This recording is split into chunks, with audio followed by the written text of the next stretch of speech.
Okay, so I wanted to show you the two different size kennels I'm using with Clark. So he hasn't, so this kennel he will poop in. So he has a lot more room to poop in it. I do think that this is a better size for him, but he just like as far as comfort goes, but it's almost like it's like promoting more of the pooping. So he does have a lot more room in this one. If I put him in, you can see. So he definitely has like pooped in the corner and then been fine. So he's more likely to poop in this size, but I do think that this is a good goal size for him.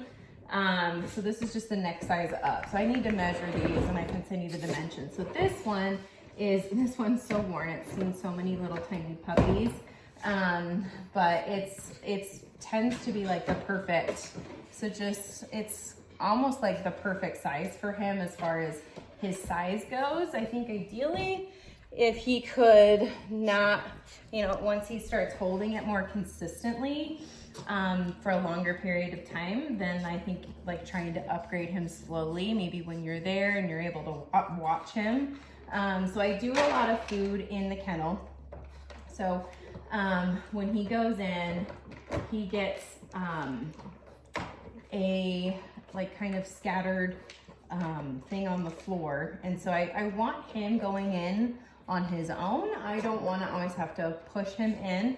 We have started to do some e-collar with it if on the times when he's not eating. And I don't do a lot of treats with him because I'm trying to figure out his bowel movement schedule and I don't want to add to this.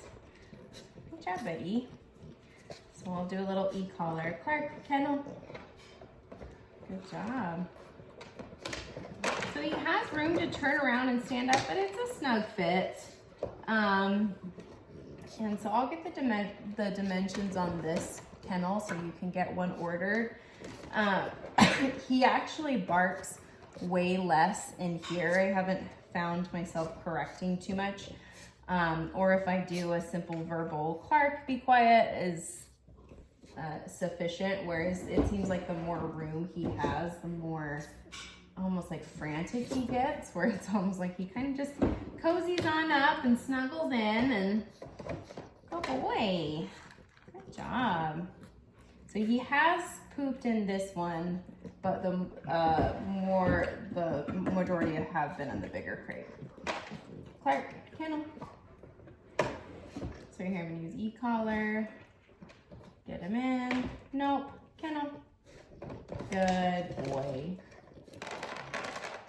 And just scatter the food in. There's a little bit of enzyme powder on the kibble itself. Good job, buddy. And then what I've been doing is having him, after I feed him, be in here for about 30 minutes, no more. And this is his first meal, kind of late morning. He's had a chance to potty multiple times and he has pooped twice so far this morning outside. And so I feel like it's okay to add some kibble to his gut. I want to make sure he's getting all cleaned out because he was pooping like 2 or 3 times in the morning. And then I think a lot of the food on top of how many times he had to poop just made him need to go even more, which led to more potty accidents in the crate. So you gotta get your little feet in there. So I'll get the dimensions, get this over to you size-wise, but I would say when he comes home, let's have him be in this size for the first week and just see if it's transferring really well coming home. And then we'll slowly introduce a larger crate. And then I'm hoping that if we just get a really good feeding schedule and right amount of food down, that we can figure out his bowel movement situation. Okay, buddy. That was good, huh?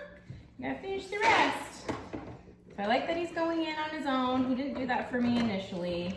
I had to put him in, and now he's more likely to go in, even sometimes without food. So he's doing good. I do like using the e-collar to get him in, but I don't leave him in e-collar. Frenchies are obviously like more sensitive dogs, and so with metals and his coat and his skin being more fair, I don't want to leave metal on his skin all day because sometimes we can get irritation. E-collar is great, but it's not every dog can be in it for long periods of time. So when I leave, when he goes in the crate overnight, if he's in the crate just practicing being in the crate, e-collar typically goes off. The only time I may put it on him is if he's excessively barking, and I just for the time being need to work through that, and then as that gets better, we take the e-collar off in the crate. So this is just for training purposes. I normally get him in and then reach in, take the collar off, and then I might finish feeding him and then leave him. So he's doing good. Good job, buddy. Go, buddy. Yeah, yeah.